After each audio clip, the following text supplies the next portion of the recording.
There are plenty of products on the shelves that promise to cover up the signs of aging, but which ones are really worth your money? Reporters at Good Housekeeping magazine spoke with dozens of dermatologists and makeup artists to determine the best anti-aging makeup, and their editor-in-chief, Rosemary Ellis, is going to tell us all about it.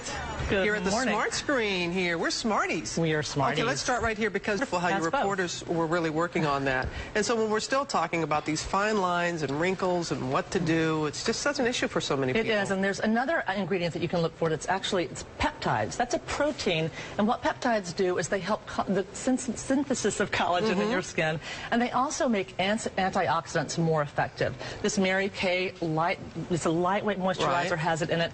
What you're looking for in these enormous words is the word peptide. Right there. Peptide 7, peptide. So you just look for peptide on the ends of words, and you know you've got the good stuff there. Okay, so if we look at it for that, and there's something I was going to ask you about the best foundation sometimes to put on. Well, what you want to do is basically look for a foundation that feels like a moisturizer. Okay. Something that is sheer and has a creamy texture. And what you don't want to do is use anything that's a powder foundation. What that powder will do is sink into your little lines and cake there and make them show up more than ever. So don't go with powders. Go with something that's silky and smooth.